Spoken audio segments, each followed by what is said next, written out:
The Partial Breakaway Podcast with your hosts Nick and Junior and producer Vince, bringing you elite fantasy hockey information to help you win your fantasy leagues and win at life.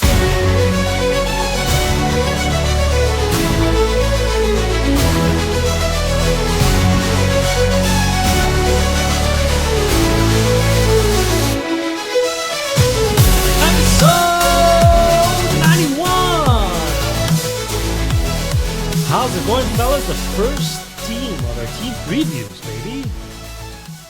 First team. Hopefully that intro recorded because I'm still seeing mute on our computer. But anyways, No, that's fine. That's just for sound coming out of the computer. But oh my God, Nick, you worry too much. I do worry. all I right. do So worry. Yeah. before we introduce our guest, because we do have a guest. We right? do have a guest today. It's the John Tavares first of all of episodes. It is the John Tavares number 91 of episodes. Starting off the new season strong, Vince. Just to give the listeners insight, this is how we're going to structure our team previews. We're going to have an intro and team overview, roster and lineup breakdown, goaltending outlook, power play and top scorers, breakouts, sleepers, busts, prospects to watch, and lastly, season predictions and our favorite, the hot takes. So without further ado, shall we, guys, introduce our Carolina Hurricane guest? He is 1/3 of the Surge Cast, the voice that has the Hurricane fans surging to their audio platforms. Without further ado, Zach Moose Martin.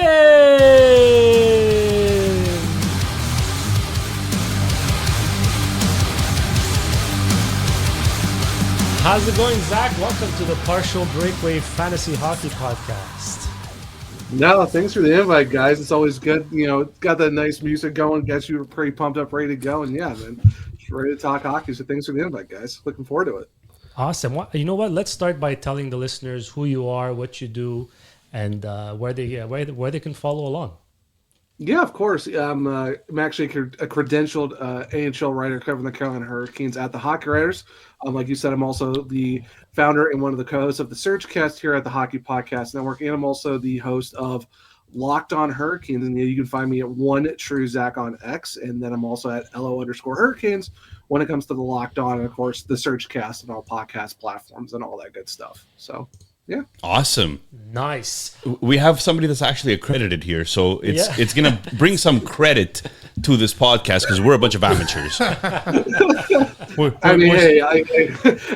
was a long journey for me to come from like starting a podcast in 2022 to where I'm at now. So trust me, guys. Hey, you gotta start somewhere. So Congratulations to you, by the way. So that's nice. All right. So much has happened this offseason and to end the year, the second half of last year, the Carolina Hurricanes, and that's just saying a lot, actually. So just give us a quick take, an overall take on the team heading into the season. Are they trending up? Are they trending down? Are they stuck in the middle a little bit? Just to give you an idea here, in our group chat, I kind of like sent a message to them saying, I have a feeling that the Carolina Hurricanes are walking on thin ice in terms of close to like a possible collapse. And what I mean by that is, at what point do they get fed up of Brendan Moore's system not being enough to get them over the hump? I think the players there are good, but at some point are they just going to get annoyed of not getting over that second round hump? So tell us, what's the take going into the season from your perspective, from the Hurricanes fans' perspective? And are they trending upwards still? Oh, yeah. No, I still think they're very much trending upwards. And I mean, you know, you're talking about a team that made it to the Eastern Conference Final when a lot of people thought that they were going to be a wild card team or missing the playoffs. So in terms of Brendan Moore being on the hot seat or on thin ice, that's far from the truth. I don't see them getting rid of a guy who's fastest to win 300 games. You know, one of the most consistent coaches that's taken them to the playoffs 7 straight years, 7 straight first-round wins. I mean, if you look at before this current run, they made the playoffs 5 times when they relocated in 97 to when Brendan Moore took over. And that's 10 years of not making the playoffs. So I don't – and the thing is, like, a lot of people compared the Hurricanes and the Florida Panthers to play the same system. It's just the Panthers had some other guys that just took it to the next level. So the system works. It's just there are some other assets of things that just didn't really go right in the Hurricanes' minds at that time. But they have full confidence in Brind'Amour, and he just signed a 5-year contract like before last season, so he's going to be in Carolina for a long time. But yeah, definitely trending upwards, especially with all the additions they've had this summer. If anyone was looking for a way to shut me up, I think that was it. Well, I mean, I told you last episode you're absolutely wrong, and Zach agrees with me, and he's accredited. So hey, So before we move on to like more detailed takes here, but from a fantasy perspective, is this a team worth investing heavily in? Oh yes, I would definitely say so. I mean, you look at guys like Sebastian Aho, power play goals, game winners, led the team in points last year, second team in goal scoring as well. I mean, you look at a guy who almost had 50 assists last year. I mean, you look at Seth Jarvis leading the team in goals with 32, and that's with missing 7 games last year due to re-aggravating his shoulder. Second on the team in points, had 5 shorties, shorthand goals last year, which tied Sam Bennett. So that's a good guy to have. If you're looking for a good defenseman that puts up some points on the board, and it helps power play points as well, Shane Gostisbehere, great addition there. If you're looking at a league that's maybe that does reward defensive defensemen, can't go wrong with Jacob Slavin being a guy who's Stud. he's a stud. 8 penalty minutes or less 3 years in a row, can't go wrong there as well. Jalen Chatfield's a sneaky guy to have. I mean, I know we're going to talk about it later in the show, but hey, there could be a sleeper in Alexander Nikishin to see what he does. Keandre Miller in a new system, see what he can do. And even goaltending wise too, I think you're looking at some guys who, could sneak you some extra points and get you some wins. I know, especially with Pierre Kochetkov, won 27 games last year for a career high. Can't go wrong with that too. So there's a good number of guys you can go look into this into the roster for the Hurricanes and place them on your fantasy teams. Just depending on how deep your leagues are and stuff like that, if it's dynasty or just one-off seasons and stuff like that. Well, like one reason why I felt that the team didn't have or is not on thin ice, like Junior was saying before, is that they've drafted so well. Guys like Seth Jarvis, guys like Jackson Blake, Svechnikov, okay, there's been some question marks there, but he's still young, relatively young, right? And you guys have more guys coming up as well. So I just feel that even you're already a young team and you have more coming up. That's why I felt that, you're not going to see one of these teams that just the bottom falls out kind of thing. The record last year was another thing that I was looking at. 47 wins, 30 losses. What was that? No, just the misconception that Carolina doesn't score because their system is more That's it. defensive. 9th in the league, 266 goals for, So it's just people just sometimes they get this old take that sticks with them forever, and they hear they're a forechecking team and they automatically assume that, hey, they don't score many goals. But look at that. Yeah, we're boring. Yeah, like that's all we heard all the We're playoffs. boring. All this team's boring. I don't want to watch them in the playoffs. They're a boring team, but it's like, okay, well, it's just the Hurricanes know how to shut down another team to let them have 20 shots a game, and they can have like 30 or 40 because they just outshoot them like crazy. They're always suffocating the other team. And like, hey, Florida did the exact same thing, but everyone praised them for it. It's just, it's that everyone just latched onto a take, and that's just what everyone runs with. So I laugh when I look at it. I'm like, obviously, you guys are only watching all these games, and other teams have done the exact same thing. It's just the Hurricanes are a team that will just absolutely bully you up and down the ice, and that's just what it really is. But if you're talking playoffs, but I mean, it's the playoffs. I mean, a lot of scoring goes down across the league. It's just, it's the Carolina effect. Everyone's like, whatever about those guys. That's what it seems like. Well, they've added more pieces this year, so we're talking about a huge piece in Nikolai Ehlers coming in. You have a Stankoven for the full year this time. So these are things that are added to the roster. You mentioned Nikishin. Orlov is out. Keandre Miller's in. Keandre Miller is in. Nikishin is in, like I said before, and I keep repeating Nikishin because I own him, and I'm very curious to see what your take is going to be on him. But it feels like they haven't really lost. Seth Jarvis, no. Burns is out. Brent Burns. Brent Burns. Yeah, But I Brent mean, Burns, yeah. it's like the ghost of Brent Burns, right? The guy is 40 years old. He's still solid, but maybe on a bottom pairing or a lesser role last year. Keandre Miller can do what Burns did and then some. So I mean, it's an upgrade in itself. And Orlov didn't really have a fantastic year last year either. So I'm just wondering, there's a lot of new additions. Who do you think this year will benefit from these additions? Who are the key fantasy forwards or defensemen that you think, and how do you think the lineups are going to shake out? I know that Brind'Amour kind of throws them in the blender quite often. The blenders mainly if the team's not really doing a whole lot in the game, and they might go there. But he usually tries to tend to stay with the same groups, especially on the defense. He hardly moved off the defensive pairings last year, unless it was like in the middle of a game and like, all right, we need to change something up real quick.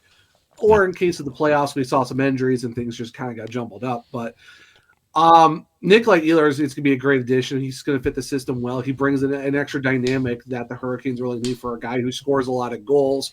But his nickname is Fly. He's going to fit in with a lot of guys who the Hurricanes do have some fast players, which is kind of an underrated thing that maybe a lot of people overlook. Is that this team's got some speed, so I think he's going to benefit really well, especially if he's like on that top line with Aho, Jarvis, maybe Aho and Svechnikov, depending on how that rolls out. Even for Keandre Miller, I know it's going to take him a little time to get used to the system. When you got Jacob Slavin, Jalen Chatfield, who's been there for the last few seasons, has gone to made himself a top 4 defenseman. Shane Gostisbehere is back for his second year, but it's like his second stint with the Hurricanes. Sean Walker got better as the season went along. He was a very underrated guy in the playoffs. So I think a lot of these additions are going to help out. Just not just the guys who came in themselves, but the fact that you're also bringing in a lot of the guys who've been there and done that with this team. They'll help them move forward too. And talk about Logan Stankoven. You're looking at a guy who's like he's probably his first full season on one team. Where you look at 2 seasons ago, he's with the Texas Stars of the AHL and then the Dallas Stars, and then of course last year he gets traded at the deadline. Now he's going to get his first full season with one team, and he also just picked up a nice, very hefty contract on a very great annual average value, which you really can't hate on. Yeah. It's just fantastic. Yeah. And you talk about Nikishin. Nikishin's going into his last year for ZLC before he gets paid. And yeah, it's gonna be some growing pains. Because he's a 23 young guy, playing in North America for the first time in an actual long season. He only played in a few games in the playoffs. That was his taste of NHL. So now you're looking through a whole preseason and training camp and all that. So it's gonna be some learning curves. But the Hurricanes love to draft Russians, so he's not going to be alone. At least he's got some countrymen with her that are going to help him out too. So, but yeah, there's a lot of exciting pieces and a lot of exciting things going down in Carolina for sure that I think people are really going to need to focus on this season. Yeah, absolutely agreed. Absolutely, like Seth Jarvis, I think is a mainstay on the top line. Ehlers would be is going to be. Yeah. Right. Ehlers is going to be somebody that's going to be in the top 6 for sure. I think. Who else do you think rounds up that top 6? Because we have players like Kotkaniemi, who has been struggling a bit and doesn't look like he's a 2C. But hey, there's quite a few teams out there that are missing 2Cs, so it's hard to fault Carolina on that. You mentioned Stankoven. Is he going to be solely on the third line? Because Daily Faceoff right now has him as a third liner. How do you see the top 6 kind of playing out there? Yeah, it's interesting when you look at it, because I think a lot of people still think that the 2C does need to get addressed for the Hurricanes. Because the thing with Kotkaniemi is I think he'd be a great 3C. The problem is they still have Jordan Staal for another couple of years, and he's technically their 3C. So it's like he's in this weird catch-22 of like he should be there, but they won't place Jordan Staal, who's the captain, on the 4th line. So that's why. And the thing is, like, Kotkaniemi's not the bona fide 2C you want, but he's not really benefiting as the 4C. So he's in that weird spot. But you're looking at, I've seen people say Ehlers, Aho, Jarvis is your top line, or it's Svechnikov, Aho, Ehlers. I would say Jarvis Ehlers with Aho would be a great line to have. And then maybe you're looking at Taylor Hall and Andrei Svechnikov on the wings. Right. If they go with Kotkaniemi as the center. I could see that too. There's been some rumblings of maybe moving Seth Jarvis to a center. With his shoulder issues, I'm not really sure if they're going to go there, but Logan Stankoven has played center, and a lot of people are going to be like, well, juniors aren't the same, the AHL is not the same, but he did play some center for the Stars as well, and he's done it. And he's a right shot like Jarvis. And if they don't want to use Jarvis that abuse his shoulder anymore, maybe you have a Hall, Stankoven, Svechnikov as your, second line behind Ehlers, Aho, Jarvis. I mean, there's a lot of avenues you can go down here, but I still think at least your top line, you have like 5 of the 6 spots. I think you're kind of like you're perfectly set for with Hall, Svechnikov, Ehlers, Aho, Jarvis. Is just what are you going to do there for the 2C? That's kind of the big question. Do you think Jackson Blake has done enough last year to merit a top 6 spot? I would say he has, because he did play a lot of top 6 last year. I know for the most part he was top line with, there was nights of, him with Aho and Jarvis, and it was him, Aho, and Svechnikov. He saw some second line as well with, when they brought Taylor Hall up and, putting Kakadima there too. I know towards the playoffs he kind of got shuffled down to the 4th line a lot. It's just with Ehlers coming in and who you already have in your top 6, I would love to see Jackson Blake get that time, but also too, Taylor Hall really thrived on that second line, and I just don't see the Hurricanes dropping to Svechnikov, Aho, or Ehlers past that top 6.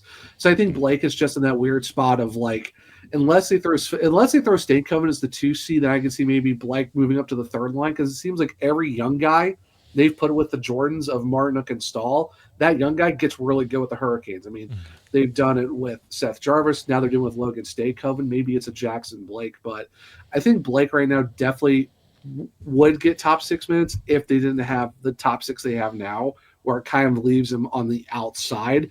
But he's still a guy who can produce. I mean, he got 17 goals and 34 points going up and down the lineup and stuff like that for his rookie season. And he showed a lot of people, hey, I don't have to go to the AHL. I'm going to play right now. And I mean, he was top 10 in scoring and top 10 in points for all rookies.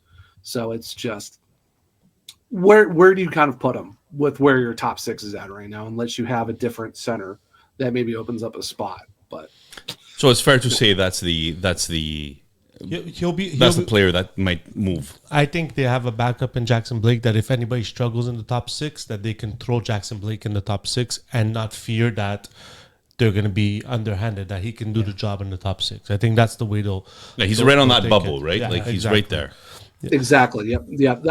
I totally agree. That's where I'm kind of thinking of it too, is if someone is kind of not having a great time or maybe just needs to give someone a break up there, throw Blake in, you're good to go. You're not stressing. You're not like, okay, now we're down a guy. It's like, nope, just throw Blake up there. You'll be fine. So totally agree with that. Zach, goaltending, the auras of auras. Resigned Frederick Anderson. The poor man cannot stay healthy. Then you have Kochikov, who kind of had an up and down season last year, but still finished with 27 wins, if I'm not mistaken, last year. So is this going to be a 1A, 1B tandem? Is this going to be going with the hot goalie? And is there anybody in the minors that could maybe find a way through into the goaltending circular in Carolina? Yeah. I'd say it's definitely going to be a 1A, 1B situation because, I mean, you're looking at probably one last year with Frederick Anderson in Carolina. Yeah, poor guy can't get your break. He had the blood clots 2 seasons ago. This last season he had a knee surgery that missed 30 games. Pierre Kochetkov, gotta give the guy a lot of credit. I mean, you're looking at 24 and 27 wins in 2 seasons where he had to do most of the yeoman's work. And I think he did fine last year because the big thing is goaltending the issue. And for me, it was never the goaltending was the issue. It was the team in front of the goaltending that was mainly the concern throughout the most of the season. And I think if it wasn't for that LA Kings game where the Hurricanes just got lit up for 7 goals and they couldn't really take them out because it was on a first half of a back-to-back, I think that game kind of messed with him a little bit. Because, I mean, everyone knows when a goalie gets shelled like that and they can't take him out, nothing goes his way. I think it kind of gets to him a little bit. So, I mean, you look at a guy who got 27 wins career high, that's pretty dang good for the fact that he's got, like I said, you're looking at 51 wins in the last 2 seasons. You can't go wrong there. Yeah, the big question mark can Freddie stay healthy, and that's kind of what they're hoping for. But that's why they also traded a 7th rounder in 2026 to the Canadians. Thank you for that, by the way, for Kane Primo. Which, I mean, coming off a great year with the Laval Rocket, can't go wrong with that. Does he make it in? Well, he's the break glass in case of emergency situation, unless someone gets hurt. Then he's like, all right, automatically, all right, we're bringing him up. He's got the NHL experience.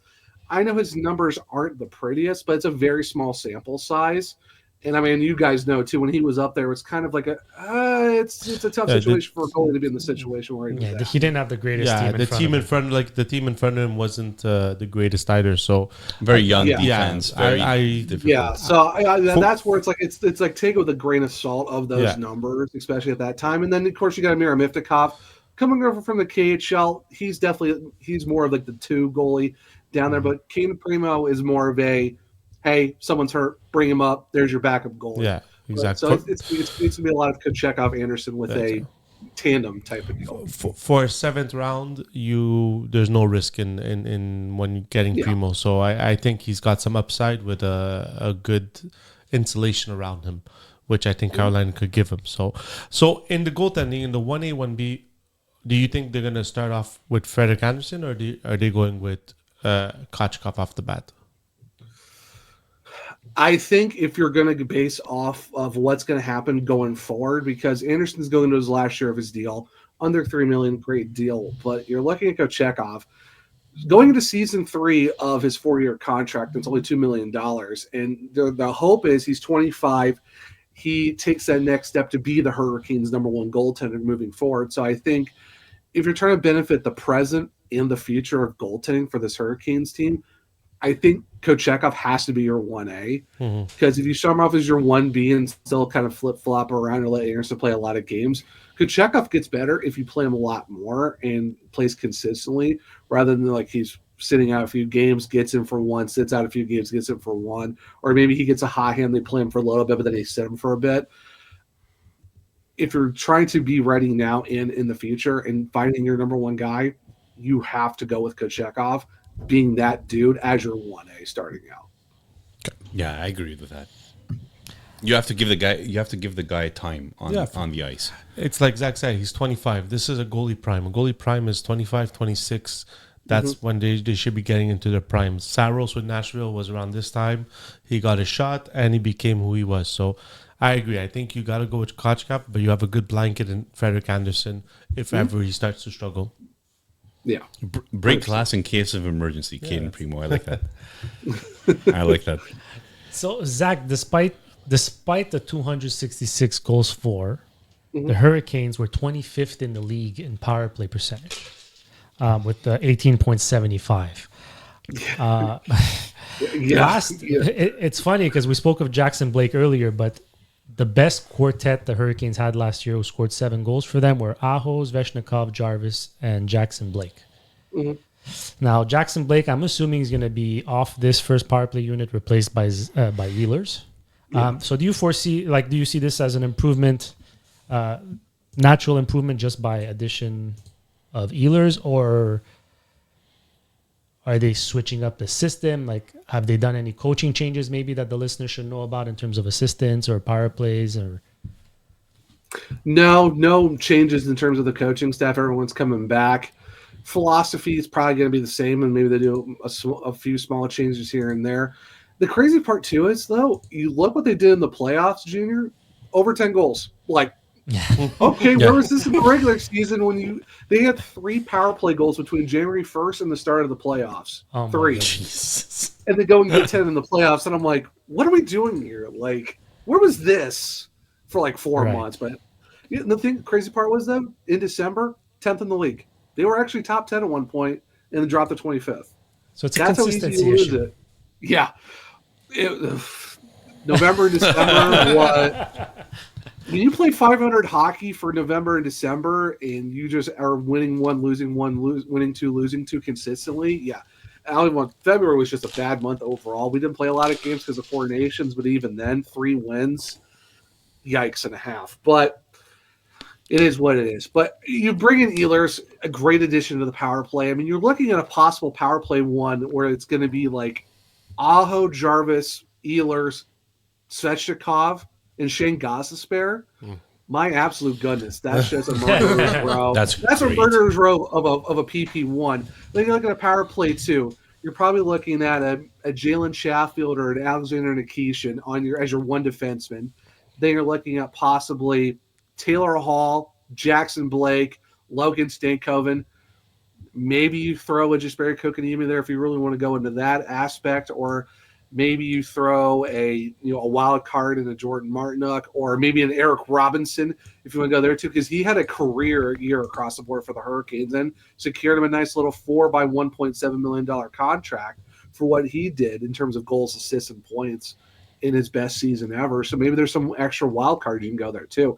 Still, even not a bad power play too, and all things considered. You've got some guys down there who can score. So yeah, you're gonna have a super heavy power play 1, but your power play 2 is gonna be a little scrappy, and there's gonna be some sneaky dudes who are gonna get you some goals as well. So I think the Hurricanes, even with moving Blake off that PP1 and putting him on the second unit, still looking pretty good, all things considered. When you kind of look at the optics and be like, dang, really solid first group.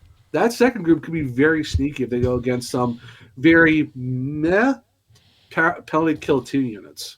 So, and hopefully they turn it around, because can be 25th again, especially when you're going into the playoffs. Well, fantasy fans are going to love it if they go better than 25th. Right. That's for sure. And on paper, they have it. On paper, they have the tools to turn it around. It's just a question of putting it together. And there's a possibility as well, right? A lot of NHL teams are using their second power play putting 2 defensemen on, because usually it's like the last 30 seconds or last 45 seconds of the power play. You kind of want to have that 2 defensemen already on the ice, so you don't have to do these changes on the fly in order to get more defensemen and get caught with a guy coming out of the box. So maybe Chatfield and Nikishin go there. You never know. You never know.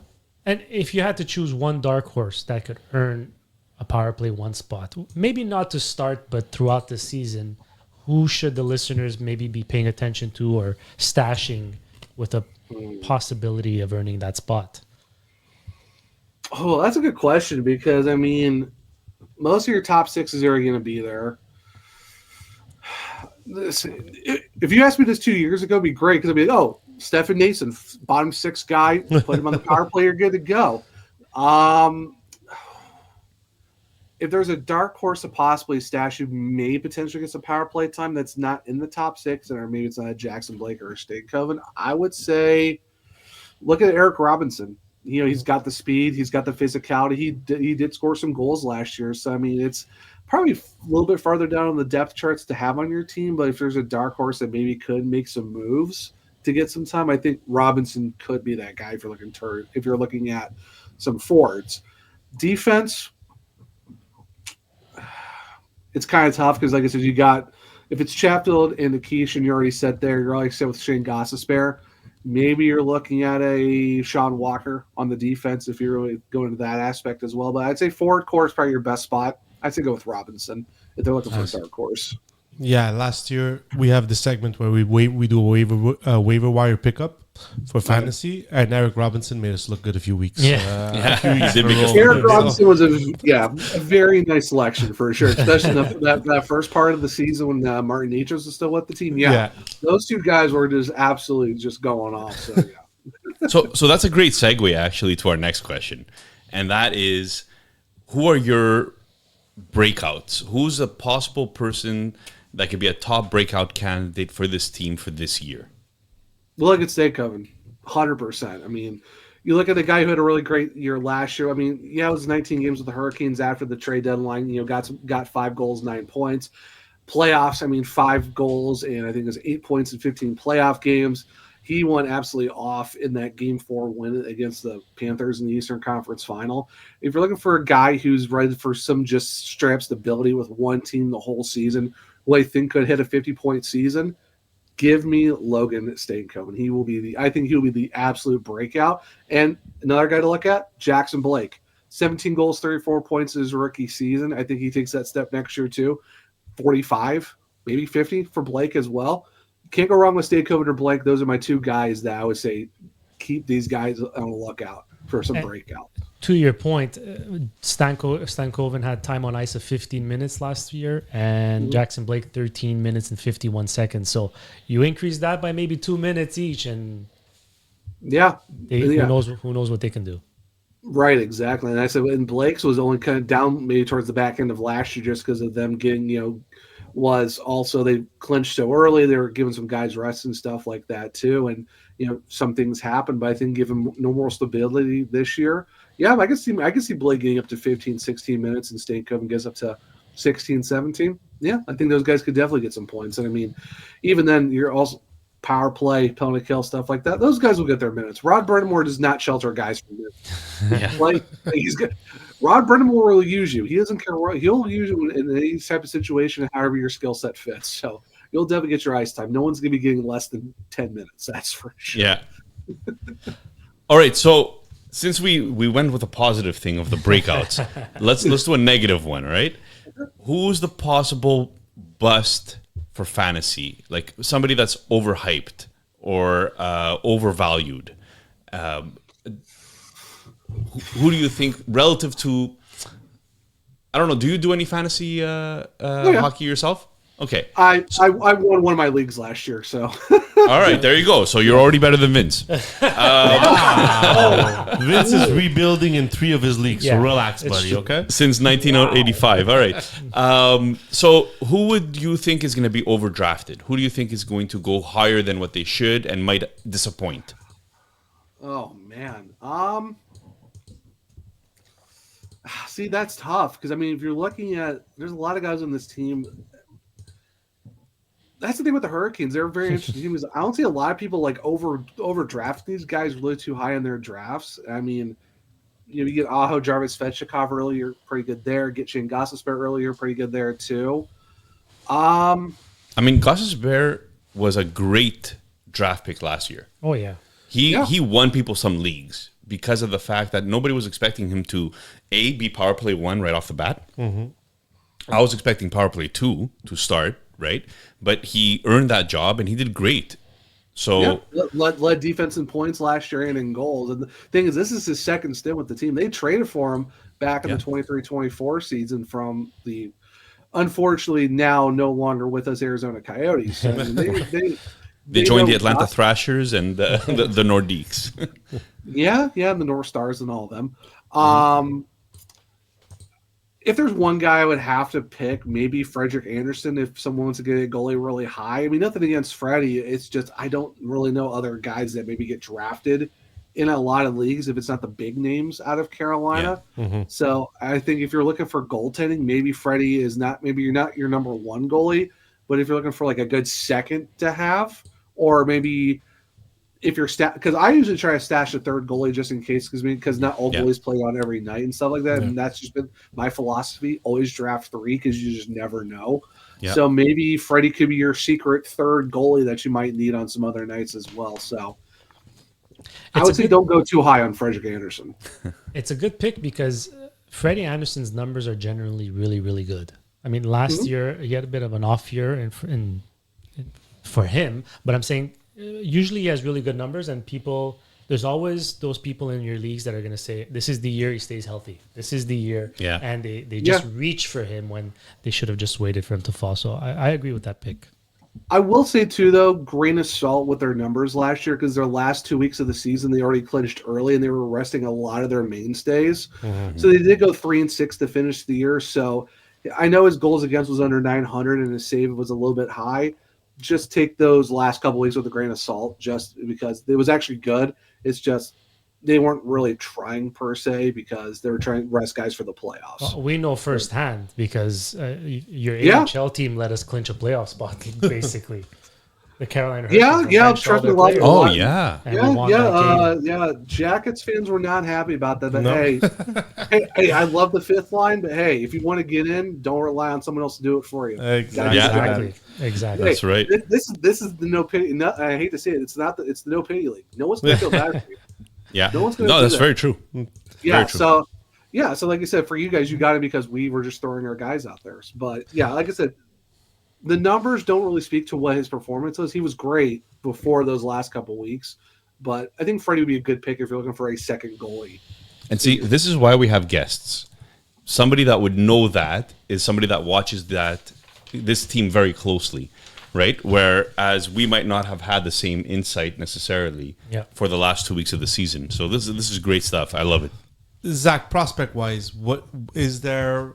I mean, there's not much space on your NHL team right now because all the spaces are pretty much full. But for people who are in dynasty leagues, who are drafting younger players to keep them in the reserves, is there any young players in the Carolina system that you think are going to be a successful story in the NHL?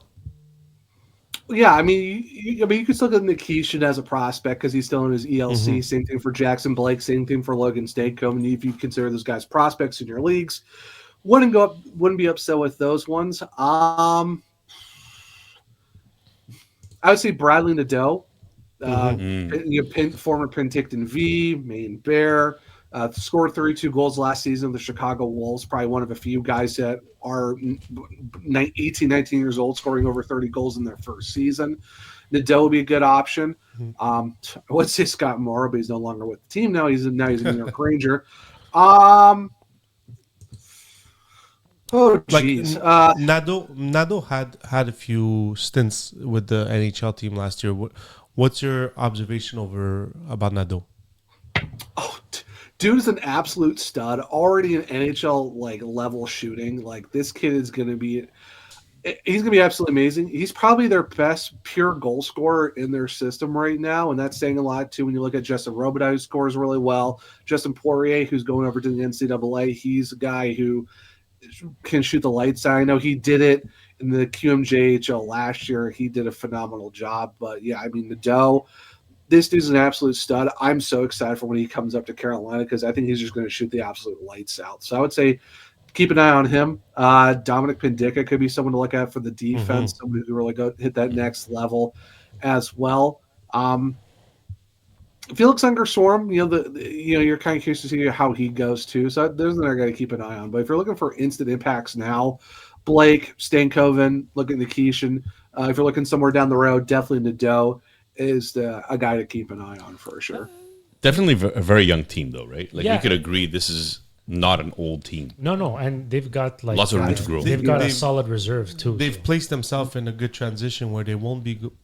If these young guys progress to what they're supposed to, once the Ahos and they get older, they have the replacements coming up. So they've placed themselves in a very nice situation. Built team. I just have a question regarding Nadeau.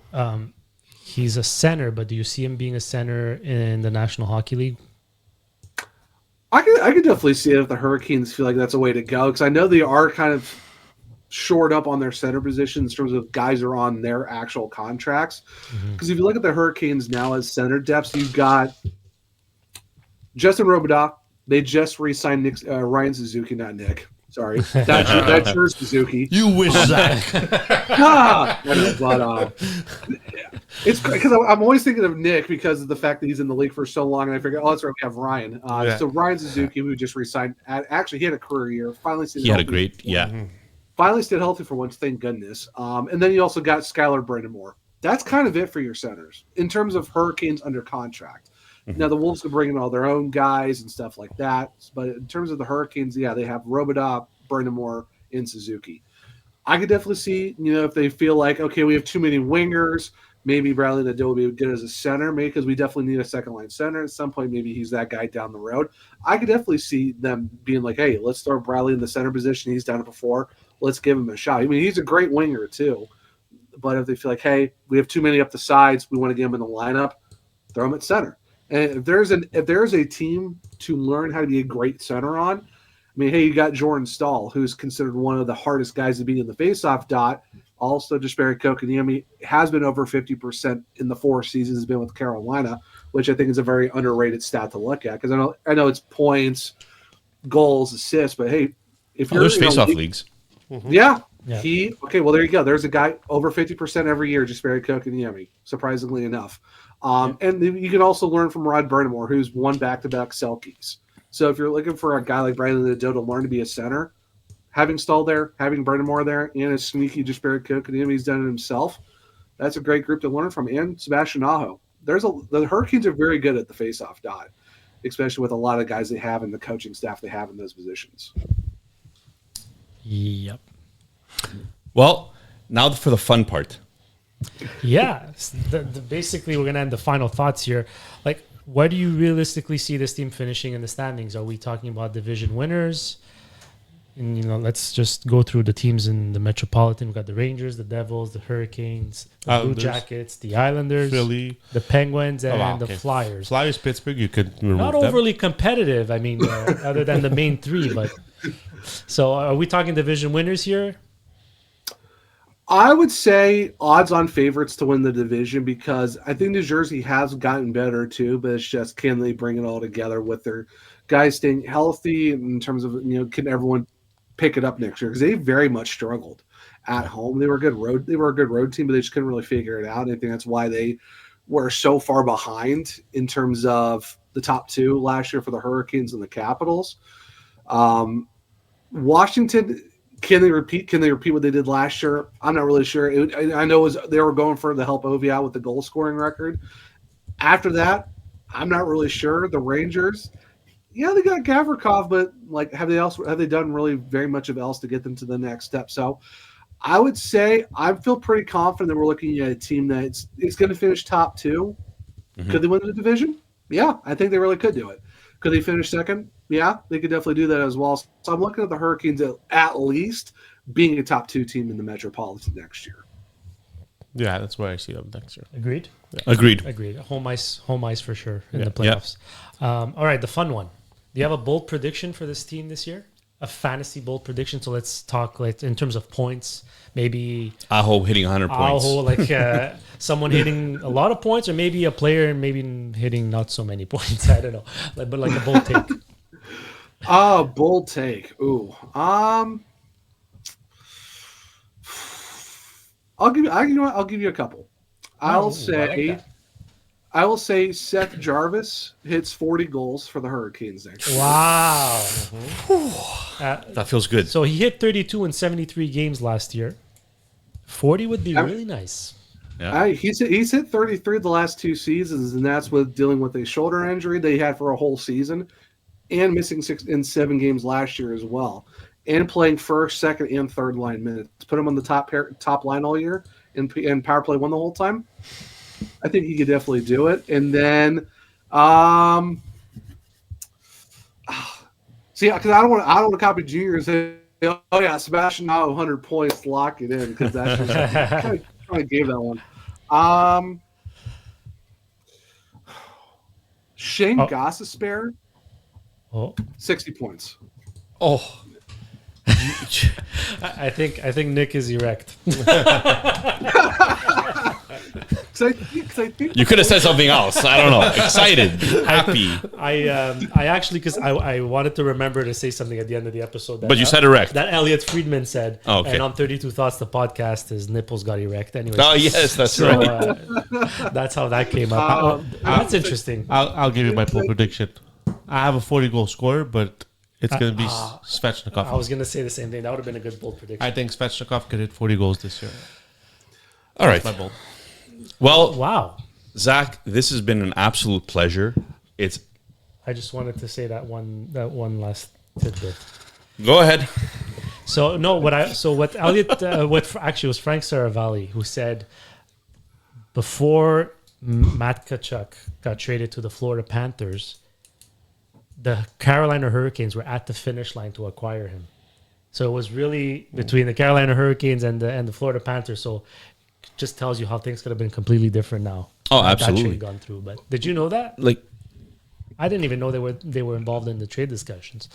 To be honest, yeah, I heard a little bit of a rumbling on stuff like that, but I mean, this league you hear a lot of hearsay for the most part. So I mean, yeah, you could be like, oh yeah, the Hurricanes are really close, but it's like, how close were they? Yeah. So like, okay, give me the trade package. What was the package back? That'll determine how close you were. Yeah, because you can just say, oh yeah, the Arizona Coyotes were in for Matthew Tkachuk. Okay, Hey, listen, Give me the package. What was it then? Next year, the Habs are front runners to sign McDavid. That's the story. Yeah, right. Hey, you know what? That's what as believable as the Toronto Maple Leafs actually making it to a conference final. Yeah. Oh, I love yes, it. a I shot love to it. yes, Toronto what a Maple clip. Leafs. That's going to be the most viewed clip of this episode. Amazing. Oh, all right. I'm gonna have to like turn my notifications Yeah, off. definitely. Private my account real quick, because You know what? We didn't write it, and I know we need to wrap it up soon, but I just wanted to ask you the Rantanen thing. Like, I felt that you guys ended up coming out on top, even after trading for Rantanen and then trading Rantanen away for Stankoven, 2 firsts, plus. Like, I felt you guys made out like bandits at the end of it, even though there was a lot of negative press surrounding the whole thing.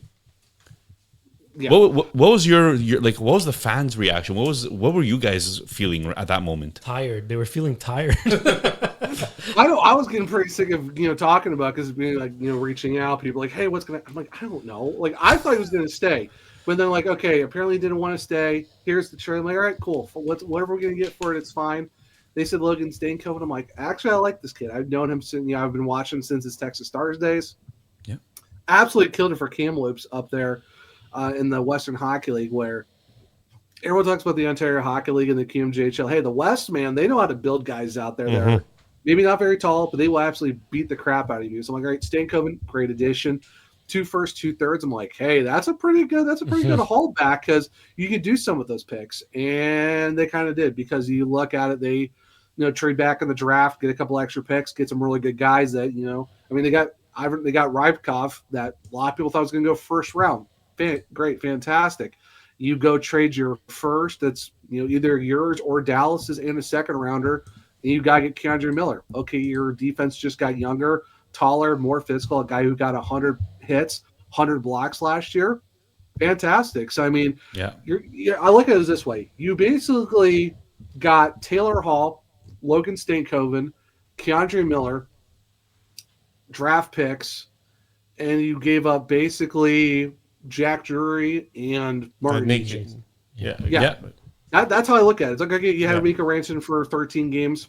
Okay, whatever. But you got 3 guys basically in draft capital. And you still have more draft capital for the future, too.